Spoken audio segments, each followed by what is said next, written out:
Elias Rothschild was born into old money, the scion of a family that had made its fortune in oil during the early 20th century. From his earliest years, Elias was groomed to take over the family business, attending the finest schools and rubbing elbows with the children of other wealthy families. But Elias had a drive that went beyond merely maintaining his family's wealth. He wanted to build an empire of his own. At the age of 25, fresh out of Harvard Business School, Elias made his first real estate investment, purchasing a rundown apartment complex in Los Angeles. Where others saw blight, Elias saw opportunity. He renovated the building, raised the rents, and flipped it for a substantial profit. This became his modus operandi. And over the next 3 decades, Elias built Rothschild Real Estate into one of the largest property development companies on the West Coast. Elias's business acumen was matched only by his ruthlessness. He became known for his aggressive tactics, often buying out small property owners through a combination of lucrative offers and thinly veiled threats. His employees feared and respected him in equal measure, knowing that he demanded nothing short of perfection.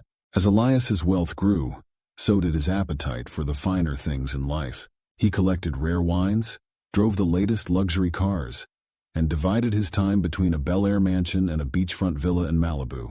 But despite all his success, Elias found himself increasingly lonely as he entered his 6th decade. His first marriage to Vivian Astor had ended in a bitter divorce after 10 years, with Vivian citing Elias's workaholic tendencies and emotional unavailability as reasons for the split.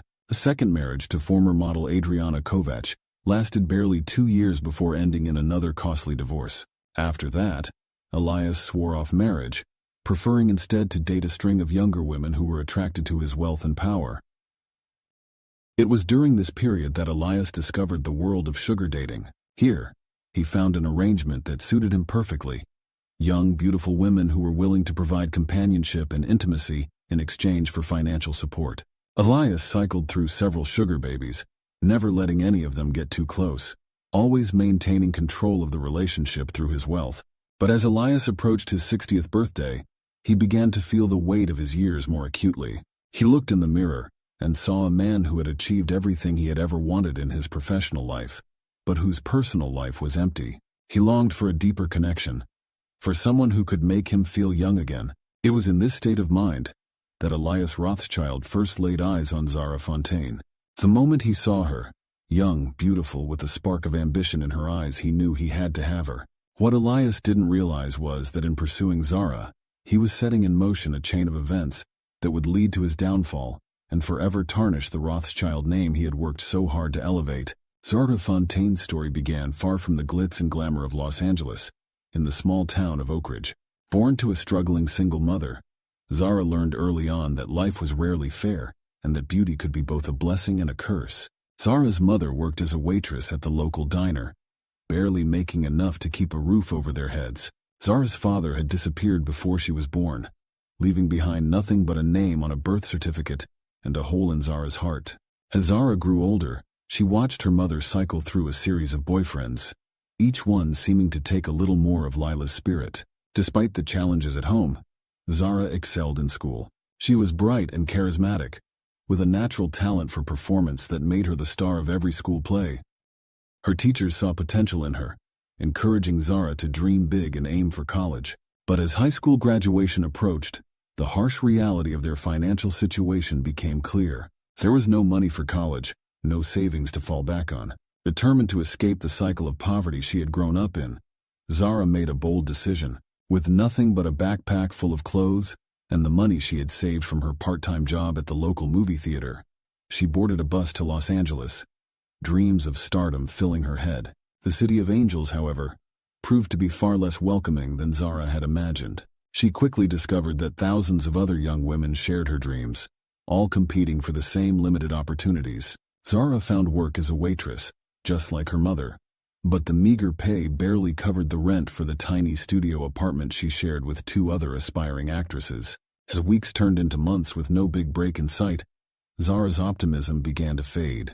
She was on the verge of giving up and returning to Oak Ridge when a chance encounter changed everything. At the upscale restaurant where she worked, Zara served a table of young women who seemed to exude wealth and confidence. As she cleared their plates, she overheard them discussing their arrangements and the gifts they had received from their daddies. Intrigued and desperate for a way out of her financial troubles, Zara struck up a conversation with one of the women after her shift. The woman, Destiny, introduced Zara to the world of sugar dating. She explained how young, attractive women could meet wealthy older men who would provide financial support in exchange for companionship. At first, Zara was hesitant. It felt too much like the life her mother had lived, dependent on men for survival. But as Destiny showed her the designer clothes, the luxury apartments, and the opportunities that came with being a sugar baby, Zara's reservations began to crumble. With Destiny's help, Zara created a profile on an exclusive sugar dating website. She chose her most flattering photos, crafted a witty bio, and waited. Within days, her inbox was flooded with messages from potential sugar daddies. But one message stood out from the rest, an invitation to attend a charity gala as the guest of one Elias Rothschild. Little did Zara know that accepting that invitation would set her on a path that would end in tragedy, forever altering the course of her young life. The hotel ballroom glittered with chandeliers and the jewels of Los Angeles elite on the night Zara Fontaine and Elias Rothschild first met. Zara, dressed in a borrowed gown and feeling out of her depth, scanned the room nervously until her eyes locked with those of an distinguished older man making his way towards her. "Elias, I presume." Zara's voice trembled slightly as she extended her hand. Elias took it, his grip firm and confident. "The pleasure is all mine, Miss Fontaine." He guided her into the ballroom with a gentle hand on the small of her back, and Zara felt a shiver run through her body. Whether from excitement or apprehension, she couldn't tell. As the evening progressed, Zara found herself captivated by Elias. He was charming, witty, and seemed genuinely interested in her aspirations. When she mentioned her struggles to break into acting, Elias's eyes lit up. "I have connections in the industry," he said. "Perhaps I could make a few introductions." By the end of the night, Zara's head was spinning, not just from the champagne but from the possibilities Elias represented. When he invited her to dinner the following evening, she accepted without hesitation. Their courtship, if it could be called that, moved at a whirlwind pace. Elias wasted no time in showering Zara with gifts and experiences she had only dreamed of. A week after their first meeting, he presented her with a key to a luxury apartment in West Hollywood. "You need a proper place to live if you're going to pursue your career," he explained, as Zara stared in disbelief at the spacious, sunlit rooms. Designer clothes filled her new closet. A gleaming sports car sat in her designated parking spot, and Elias's black American Express card found its way into her wallet for emergencies. Zara felt as though she had stepped into a fairy tale, with Elias as her fairy godfather granting her every wish. But fairy tales often have a dark side, and Zara would soon discover the price of Elias's generosity. With each gift, each opportunity he provided, the invisible strings binding her to him grew stronger. Elias began to dictate her schedule, insisting she be available whenever he called. He questioned her friendships, particularly with young men, his jealousy thinly veiled behind concerns for her reputation. Zara, intoxicated by her new lifestyle and grateful for Elias's support, initially brushed off these red flags. It wasn't until much later that she would realize the true cost of allowing Elias Rothschild into her life. For the first few months, Zara Fontaine felt as though she was living a dream. Elias Rothschild opened doors she never imagined possible, introducing her to influential people in the entertainment industry and bankrolling her acting classes at the prestigious Theatre and Film Institute. Their first major trip together was to Paris, where Elias booked the royal suite at the Ritz. Zara, who had never been outside of the United States, was overwhelmed by the luxury and history surrounding her. As they strolled along the Seine, Elias surprised her with a Cartier love bracelet, deftly locking it around her wrist. "This is a symbol of our connection, my dear," he murmured, his eyes intense. "I hope you'll never take it off." From Paris, they jetted to the Maldives, where they spent lazy days in an overwater bungalow.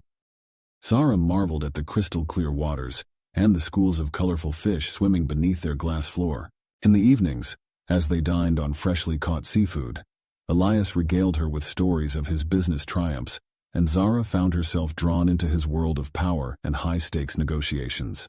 Back in Los Angeles, Zara's transformation continued. Gone was the small-town girl from Oregon. In her place stood a polished, sophisticated young woman who turned heads wherever she went.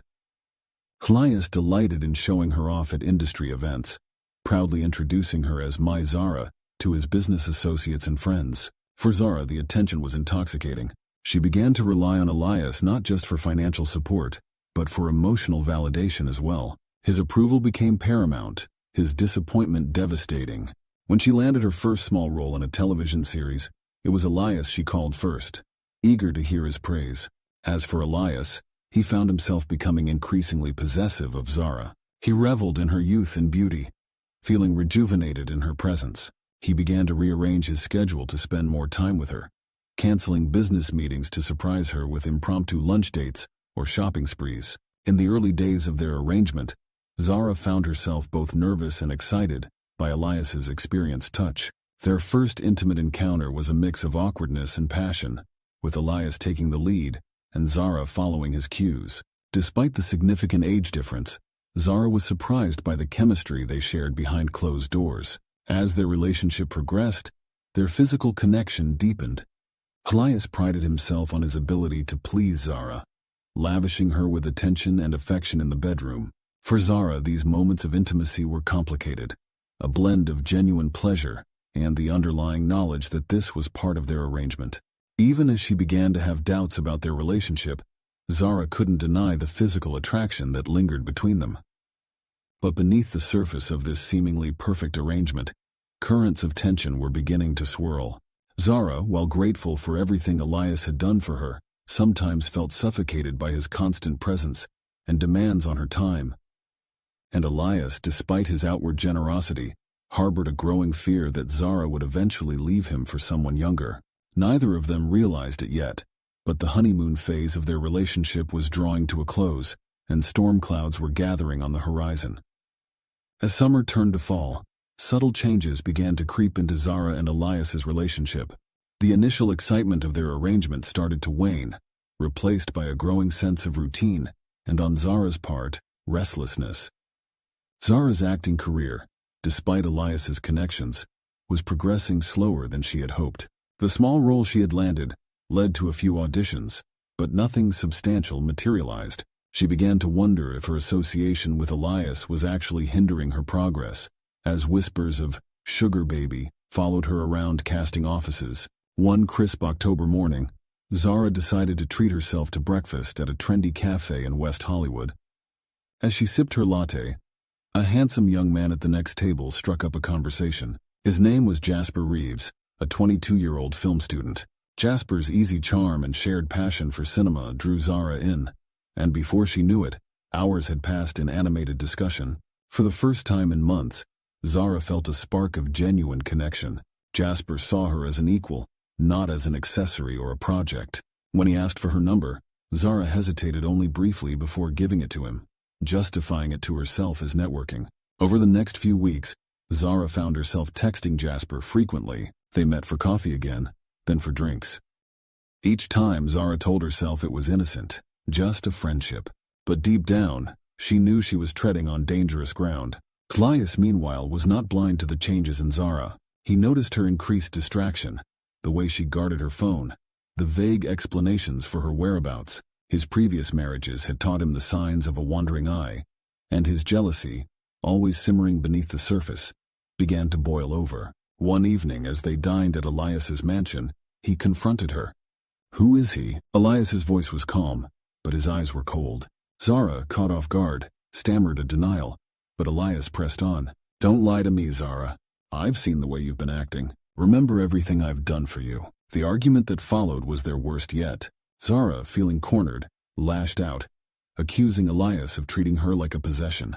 Elias, his composure cracking, reminded her of her humble beginnings and implied she would be nothing without him. In the days that followed, an uneasy truce settled over them. Elias redoubled his efforts to keep Zara close, surprise gifts appearing daily, impromptu trips planned. But Zara felt increasingly trapped. The luxury that had once thrilled her now felt like a gilded cage. It was during this tumultuous time that Zara made a fateful decision. After another heated argument with Elias, she called Jasper. Hearing his voice warm and free from judgment, Zara broke down. She confessed everything. Her arrangement with Elias, her growing unhappiness, her fear of leaving. Jasper listened patiently, then made a suggestion that would change everything. "Leave him. Come stay with me. We'll figure it out together." As Zara hung up the phone, she felt a mix of terror and exhilaration. She knew what she had to do, but she had no idea of the deadly consequences her decision would set in motion. The day Zara decided to leave Elias dawned bright and clear, a stark contrast to the turmoil roiling inside her. She had spent the night packing a small bag, carefully selecting items that were hers from before Elias, leaving behind the expensive gifts and designer clothes. Her hand shook as she penned a note explaining her decision, her tears smudging the ink. Zara had planned to leave while Elias was at work. Avoiding a confrontation she wasn't sure she was strong enough to handle. But as she walked towards the door of the West Hollywood apartment, it swung open, revealing Elias. His face, usually carefully composed, was a mask of fury and hurt. His voice was low and dangerous. Zara's heart raced as she realized he must have had her followed, must have known about her plans. She straightened her spine, summoning every ounce of courage she possessed. "Yes, I'm leaving. This isn't working anymore." What followed was a verbal battle that shook the foundations of their relationship. Elias alternated between rage and pleading, accusing Zara of using him, then begging her to stay. He promised to change, to give her more freedom, to support her career without strings. When that didn't work, he resorted to threats. "You'll never work in this town again," he snarled. "I'll make sure of it." Zara, despite her fear, stood her ground. She told Elias about Jasper, about her desire to live a normal life, to find love with someone her own age. With each word, she watched Elias's expression darken, his hands clenching into fists at his sides. In a last, desperate attempt to make her stay, Elias grabbed Zara's arm, his grip painfully tight. "You're making a mistake," he said. "You're nothing without me. No one will ever love you like I do." For a moment, Zara wavered. The fear of the unknown, of losing everything she had gained, nearly overwhelmed her. But then she thought of Jasper, of the possibility of a life lived on her own terms. With a strength she didn't know she possessed, she wrenched her arm free. "Goodbye, Elias," she said firmly, walking past him and out the door. As the door closed behind her, Zara didn't see the change that came over Elias's face. The hurt and anger drained away, replaced by a cold, calculating look.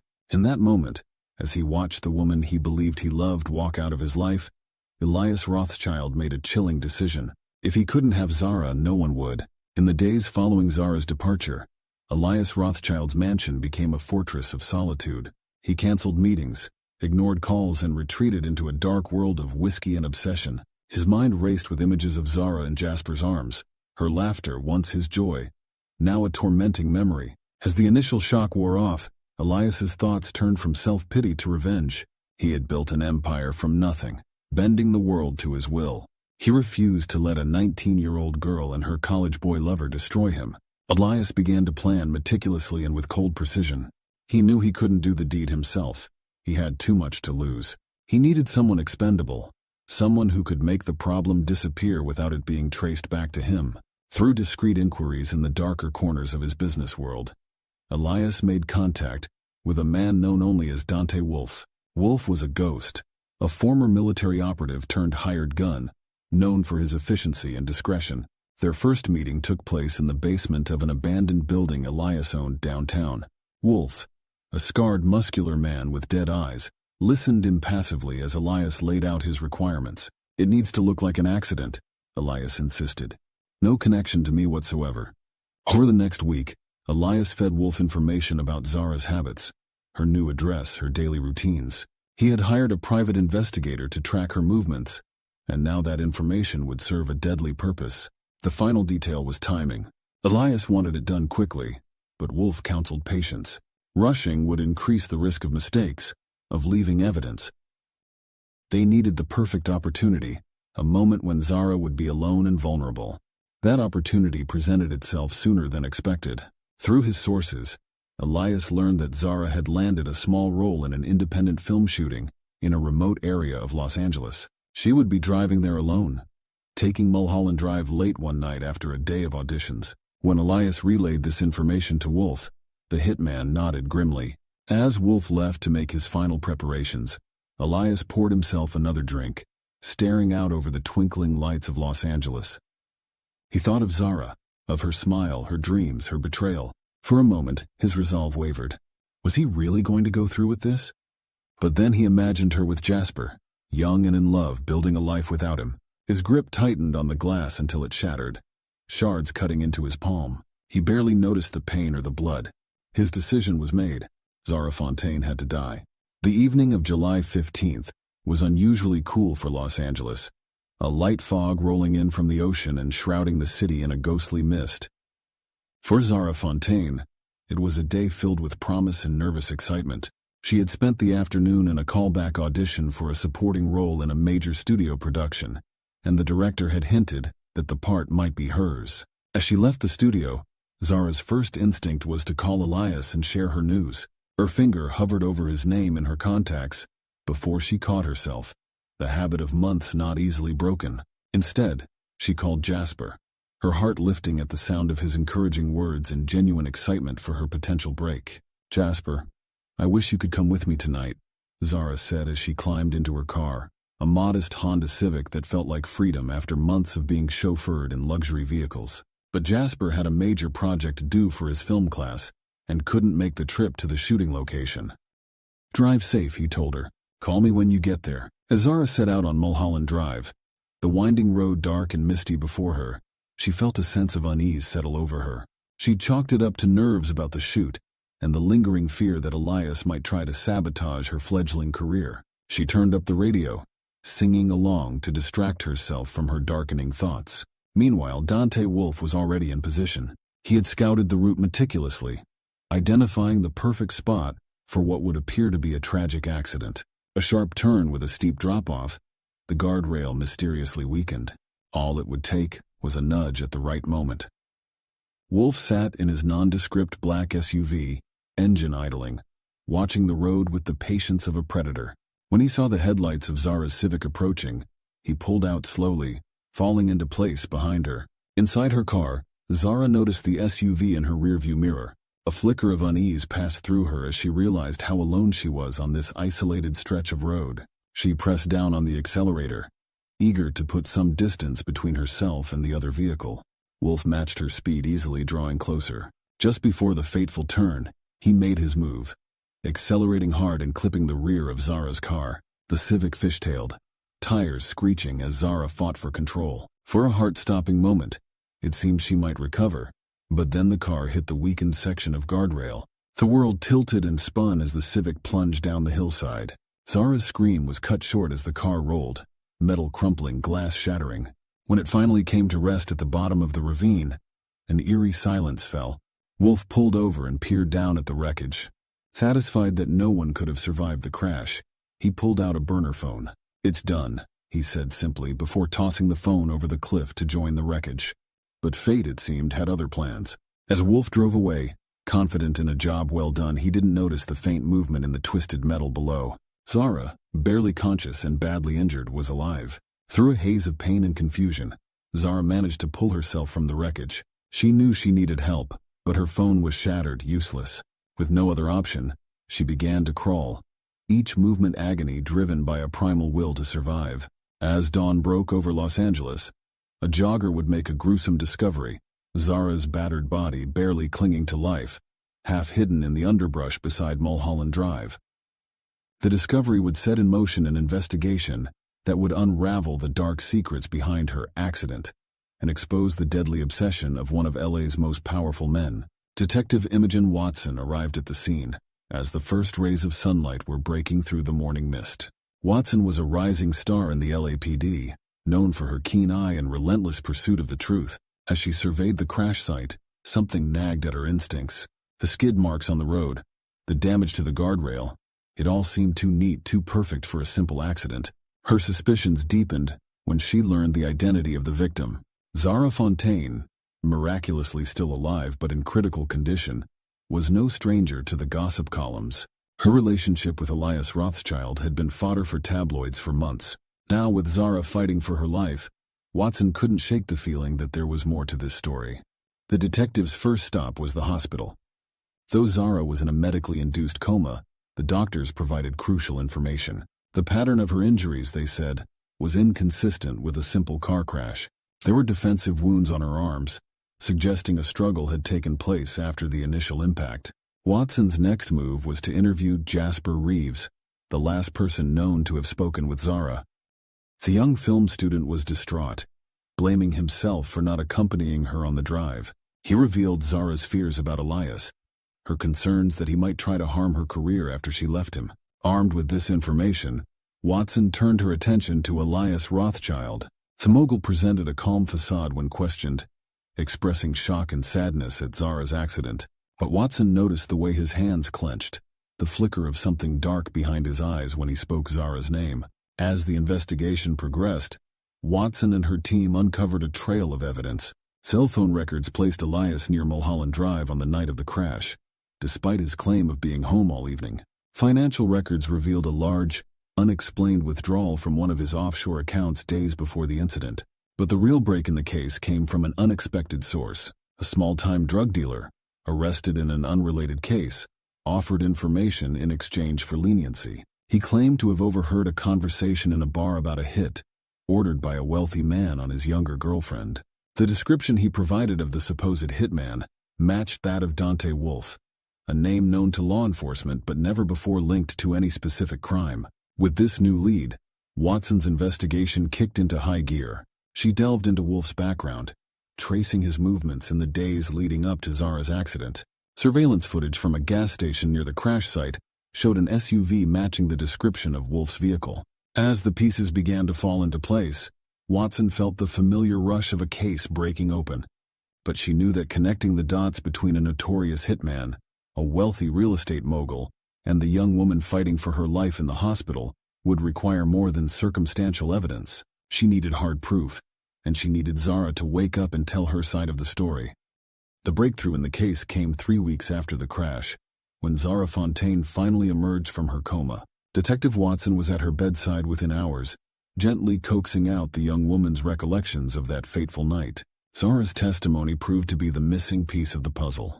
She remembered the black SUV following her, the deliberate collision that sent her car over the edge. Armed with Zara's statement, Watson moved swiftly. A warrant was issued for Dante Wolfe's arrest, and a SWAT team apprehended him at a safe house in the desert. Under intense interrogation, Wolfe finally cracked, revealing the details of his arrangement with Elias Rothschild. Wolfe's confession led to a raid on Elias's mansion. There, hidden in a secret safe, detectives found damning evidence. Detailed plans of Zara's route the night of the crash, correspondence with Wolfe, and financial records of the payment for the hit. Elias was sentenced to life in prison without the possibility of parole. Dante Wolfe, in exchange for his testimony, received a reduced sentence of 25 years. Zara, still recovering from her injuries, found solace in Jasper's unwavering support and the knowledge that justice had been served.